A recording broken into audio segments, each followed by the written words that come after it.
Hello and welcome back. Thank you for making the time to settle in with me today. I really appreciate you being here. Get comfortable.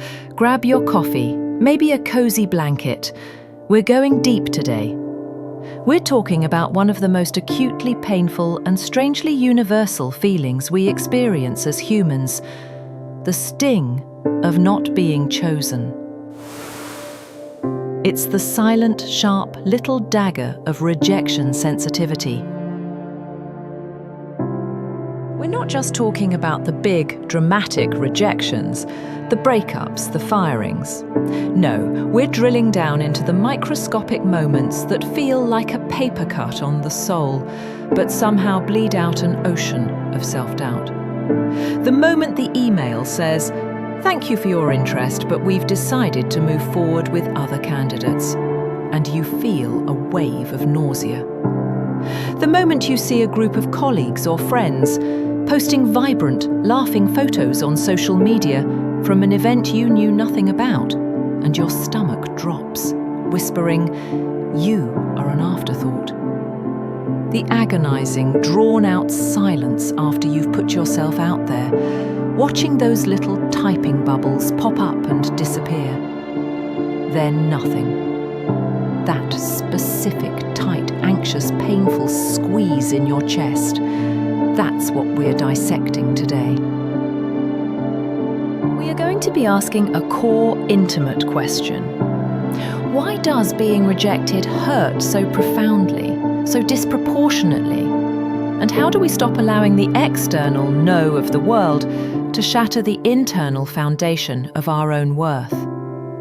How do we build a sense of self-worth that is independent of external validation, making it a resilient fortress instead of a house of cards waiting for the next gust of wind? Let's start right there, with the intensity of the pain. The sheer, overwhelming nature of it often makes us feel weak, sensitive, or dramatic. But you need to know this. The pain is real, and it is biological. Your brain, that ancient, beautiful survival machine, doesn't distinguish between a saber-toothed tiger attack and being left out of the party. To understand this simply, imagine being a cave person thousands of years ago. To be rejected by your tribe, to be forced to go out alone, was a death sentence. You'd lose protection, food, fire, everything essential for living. Our brain's deepest programming is wired for connection. It views isolation as a mortal threat. When you feel that searing, gut-wrenching pain of social rejection, it is literally your biological system sounding the alarm. This is not just an emotional concept. Scientists have used brain scans and found that the areas of the brain that light up when we experience social exclusion, when we feel rejected, are the very same areas that light up when we break an arm or stub a toe. A broken heart, a feeling of being left out, is physically painful to your ancient brain. This is why that seemingly small moment of not being picked can trigger a complete panic. A racing heart, shallow breathing, and a terrifying dive into shame, inadequacy, and self-criticism. We are hardwired to perceive exclusion as existential danger. This deep, core programming leads to what psychologists call rejection-sensitive dysphoria, or RSD. Think of it this way. Your brain has a volume knob for pain. For most people, when a friend forgets to call, the volume turns to a 4. For someone with RSD, the volume instantly blasts to an 11. It's an intense, sometimes debilitating sensitivity to perceived or actual rejection, criticism, or even teasing.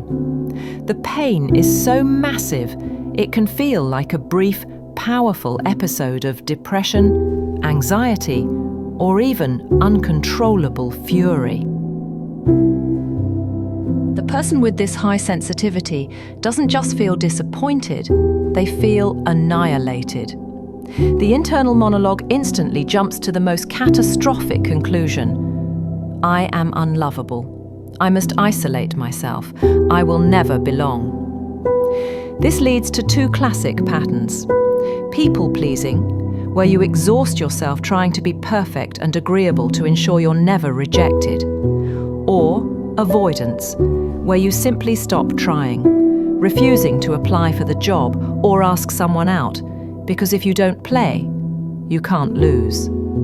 The painful irony is that in trying to protect themselves from rejection, they end up creating the very isolation they fear. Let's look at the different arenas where this silent battle is fought, because rejection wears many masks. First, there's the professional rejection, the identity crisis. This is when you've poured months of your life into a project, a proposal, or a big interview, believing this success defines your next step. The rejection email arrives. We're moving in a different direction. The pain here isn't about the money or the title, it's the sense of being personally inadequate. The spiral begins. My hard work is worthless. I am invisible. I will never succeed. The person's identity becomes fused with the outcome, and when the outcome fails, their sense of self feels shattered. This forces us to confront, if I am not my achievement, who am I? Second, there is the friendship rejection, the wounding of belonging. This is often the most subtle and painful. You see your social circle gather for a celebration, a trip, or just a quiet evening, and you realise you weren't invited. This confirms the deep core fear. I am replaceable. The sensitive person doesn't focus on the logistical details, they focus on the meaning. What's wrong with me? Did I say something last time? Am I just the emergency friend? This anxiety triggers withdrawal. Instead of reaching out and asking, they retreat, silently hoping to be chased, but inadvertently creating the exact distance that hurts them. Third, and often the most volatile, is the romantic rejection, the fear of being unlovable.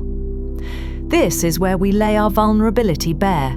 You open your heart, even just a little, to someone you felt a spark with. Then, silence. The sudden, cold, deafening ghosting. The pain here is not just the loss of the person, it's the sense of being fundamentally unworthy of love or even basic respect. The mind screams, they saw my excitement, they saw my authentic self, and they still decided I wasn't worth a simple explanation. There must be something fundamentally wrong with me. This often acts like a time machine, triggering the echo of every old heartbreak and making the single event feel like a total final judgment on your worthiness to ever be loved. So, let's explore the roots. Where does this hypersensitivity come from? It is almost never about the current situation. It is a reflection of an old story. This sensitivity is nearly always rooted in early life experiences where connection felt unreliable or conditional. Maybe as a child, love and acceptance felt tied to your performance, good grades, perfect manners, or never crying. Perhaps you experienced an abrupt abandonment or severe criticism. Your young self, desperate for safety, internalized a rule. Connection is conditional. Safety is fragile. I must be constantly on guard to avoid being abandoned. This rule becomes a filter for all future relationships. When a rejection happens today, your brain doesn't see a fleeting incompatibility. It sees proof confirming the old, painful childhood belief. I knew it. I'm defective. I'm not safe. The intense current pain is not current disappointment. It is mostly the agonizing ache of that old belief being revalidated. The paradox is that in trying to protect ourselves, we often end up rejecting ourselves first. We look in the mirror and deliver the harshest verdict before anyone else can. I'm too much. I'm too little. I'm too sensitive. By judging and dismissing ourselves preemptively, we gain a false sense of control over the inevitable, minimizing the surprise when the outside world confirms the verdict we already delivered. It's a mechanism that locks us in a prison of fear. So, how do we begin the beautiful, courageous work of healing this? How do we take that power back from the external forces of yes and no? The path forward is built on 4 pillars of internal validation and radical self-acceptance. Number 1, the art of decoupling, separating value from verdict. The very first and hardest shift is to consciously separate the verdict from your intrinsic value. When the rejection hits, your primitive brain screams, "I am a failure." You must learn to immediately, firmly, and gently interject with a corrective statement. I am a person who was not a fit for this specific opportunity at this specific moment. A hiring choice is a logistical decision about their immediate needs, not a universal moral judgment on your talent. A romantic misalignment is a statement on the compatibility between 2 people, not on your worthiness of love. You are not a bad puzzle piece. You are simply a piece that doesn't fit this specific puzzle. Your worth is fixed, inherent, and non-negotiable. It is not a market commodity that fluctuates based on external opinion. Practice this language. The rejection is about the interaction, not my identity. Second, the cultivation of the inner compassionate voice. When the pain hits, most of us default to self-criticism. You idiot, why are you so sensitive? Just get over it. This is the voice of the old wound, the internalized critic. This is where you must intervene with radical kindness. When you feel that gut punch, stop. Take a breath. Treat yourself as you would a dearest friend. You would never tell a friend, "You're a failure." You would hold space for their pain and say, "That is agonizingly disappointing. It's okay to hurt this much. This setback is painful, but it absolutely does not define your ability or your future." That is the voice you need to cultivate internally, the inner ally. But acknowledge the deep pain, but redirect the narrative away from shame and blame. Try this mantra. I am hurting, and that is understandable. I am safe in this moment, and this feeling will pass. My value remains unchanged. This act of gentle self-soothing is the antidote to the old wound. Third, building self-trust through small commitments. External validation is like cotton candy. Sweet, instantly satisfying, but ultimately empty and fleeting. Internal validation is the dense, nourishing bread that sustains you. This is the difference between doing things that make you feel worthy and waiting for someone else to tell you that you are worthy. Internal validation is built on trusting yourself to follow through. It's about setting and achieving your own quiet goals, independent of applause. It could be sticking to a workout routine, finishing that craft project, or simply upholding a consistent self-care routine. Every time you follow through on a promise to yourself, no matter how small, you are depositing a tiny brick of self-trust into your emotional bank account. This reliable self-trust is the only true armor against rejection. When the external world says no, your internal voice can confidently say, maybe not for them, but I know who I am. I show up for myself. Last one, the practice of exposure and desensitization. If you constantly avoid situations where rejection is possible, your anxiety around it will calcify and grow into a phobia. You have to practice tolerating the discomfort of the maybe. This is not about being reckless, it's about taking small, manageable, calculated risks. Ask that friend group to coffee, knowing they might say no. Send that text expressing interest, knowing the person might not respond. Pitch that idea in a meeting, knowing it might be shot down. Each time you survive the disappointment, which you will because you have survived every single day of your life so far, you are providing concrete evidence to your ancient nervous system that rejection is not a death sentence. It is just an uncomfortable feeling, a wave of emotion that crests and passes. You are retraining your brain, showing it that disappointment is survivable and that your safety lies within your own resilience. We must also redefine our concept of the tribe. We must actively nurture connections that offer unconditional positive regard.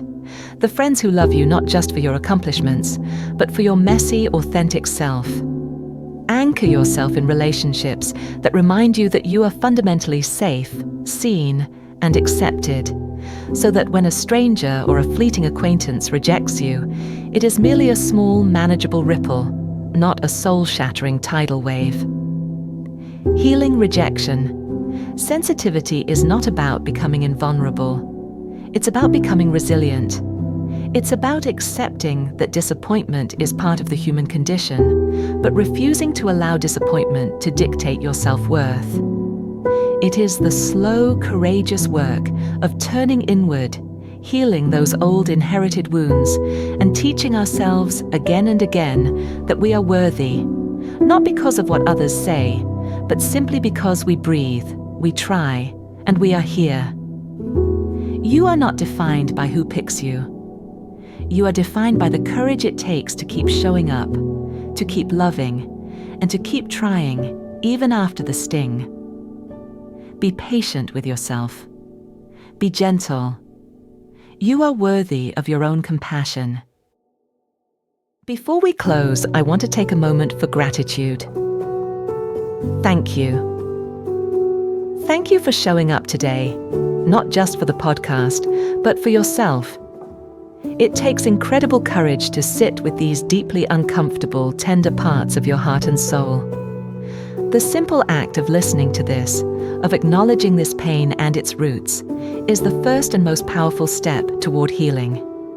You are doing the hard work of self-discovery, and that is something to be profoundly proud of. Never forget that your journey is beautiful, complicated, and entirely your own. If today's conversation resonated with you, if you found a piece of your own story in these words, I invite you to join our community. Subscribing to this podcast is the simplest way to make sure you never miss an episode where we explore the beautiful, messy, and complex landscape of the human mind and heart. Hit that subscribe button, leave a rating if you have a moment, and share this episode with one person you know who might need to hear. You are not alone in your sensitivity.